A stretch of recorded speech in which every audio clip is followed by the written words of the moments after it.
Mr. Barrett. Welcome, welcome. It's an honor and privilege to be tasked to interview you today because your status as a basketball coach is big. Not just here, anywhere, and it is well documented. So how are you doing?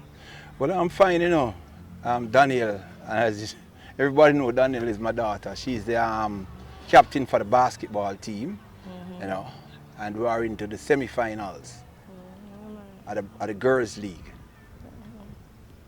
When did you attend Arden High School? Well, I attended Arden 79 to 82. I came in third form, and it was a pretty good experience being at Arden.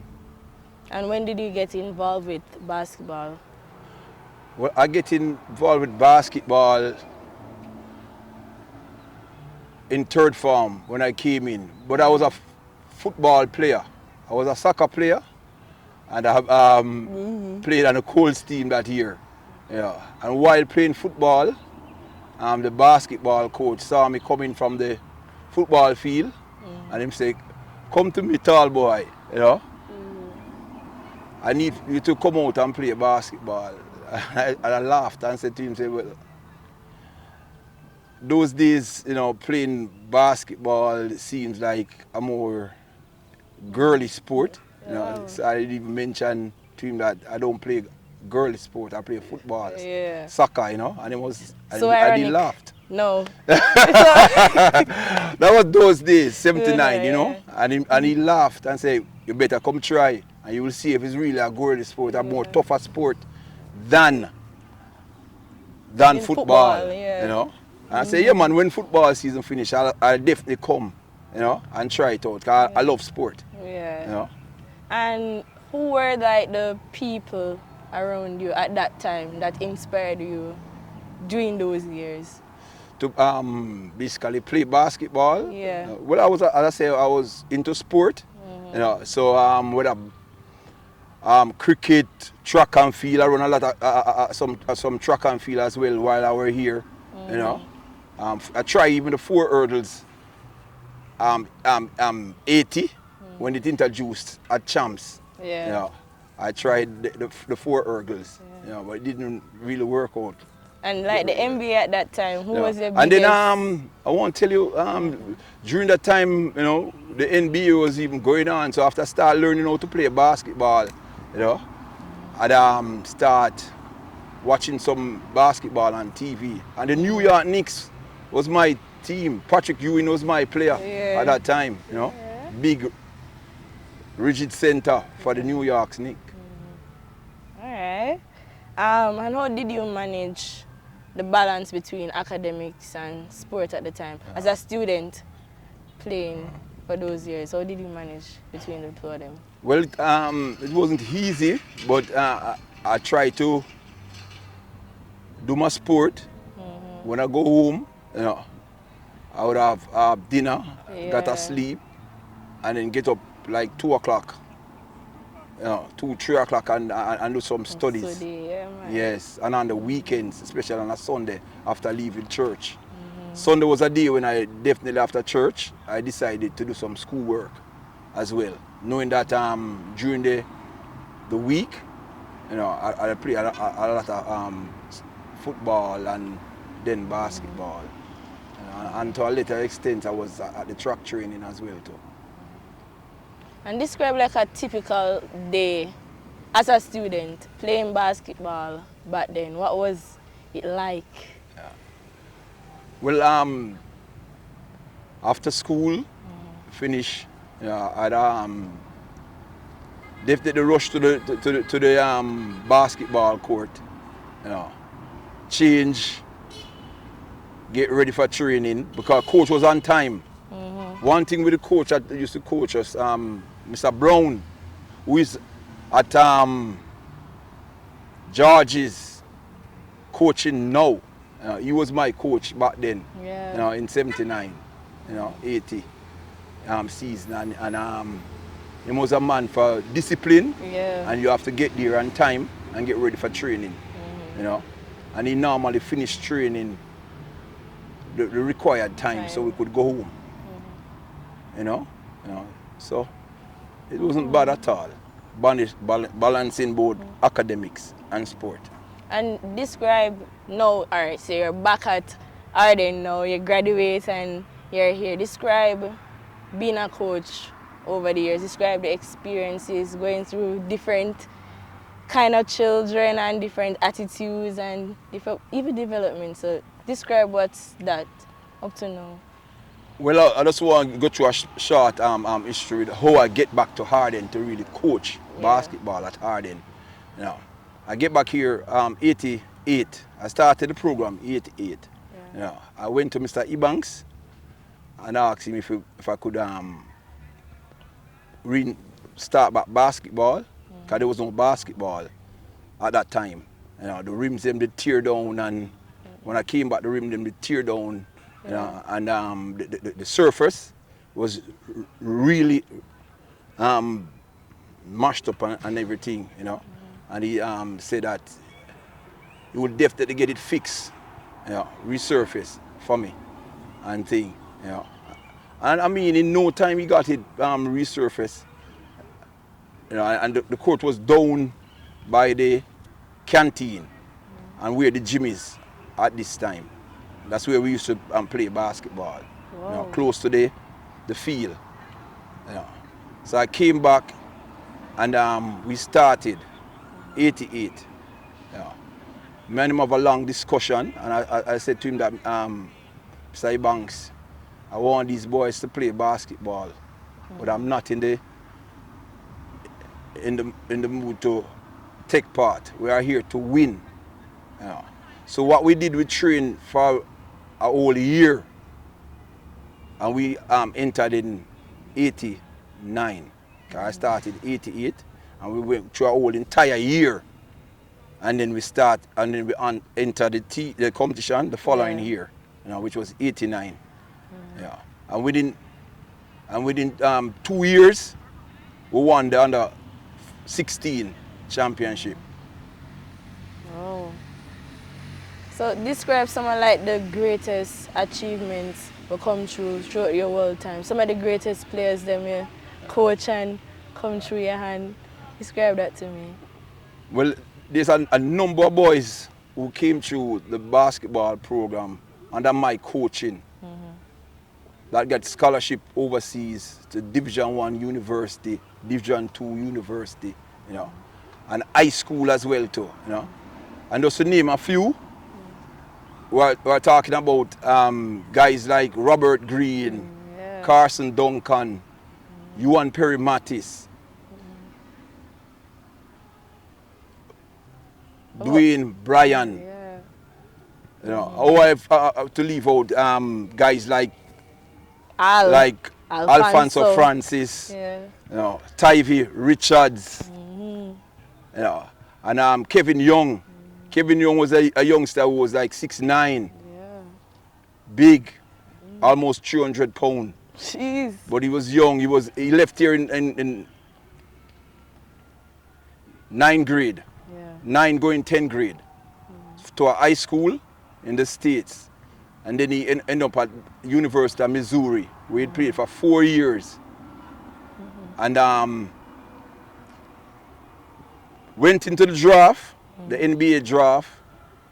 I think around the 3rd round, got drafted, and then decided to venture into Europe to play professional basketball. He's now playing in Mexico after being in Argentina, Lithuania, Spain, all those countries. He played before he's now playing professional basketball in Mexico. So there's a host of guys who, and I could go on and on, you know, like the guys who leave here from the junior level also, who got scholarship to high school over there. Yeah. There was one youngster, I can't leave him out. He got scholarship in 9th grade also at 14-year-old to a high school overseas. Christopher Mandison. That young man was one of the top players that I ever coached at Arden. You know. And for misfortune, he'll be playing in the NBA now. You know, sad to say. You know, but you know, and another youngster who been through the program, high school scholarship too, went overseas too, you know, and played well, been through college, and he's now professional also too. Is Alex Lumsday. Okay.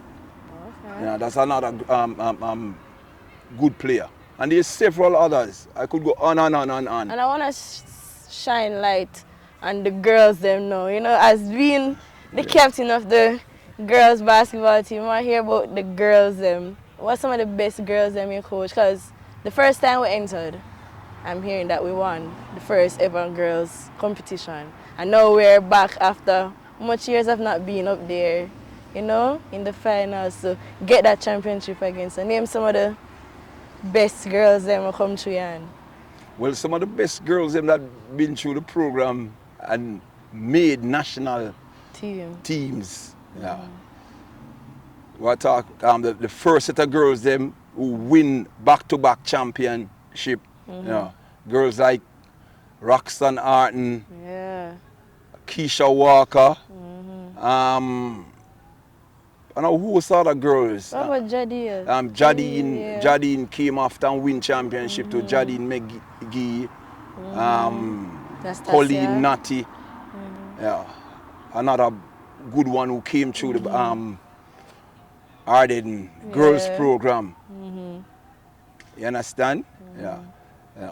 Anastasia, and my girl. Anastasia too as well. Nas, yes, and she's here right now, helping out with this team because this team is now in the semi-final. Come next Tuesday, we'll be playing, as you know, in the semi-finals.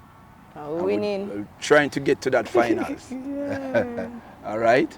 So, how would you describe your development as a sportsman and being as a coach overall? How it impact your life successfully and how it instill like a discipline where you can carry it out throughout anywhere in your life?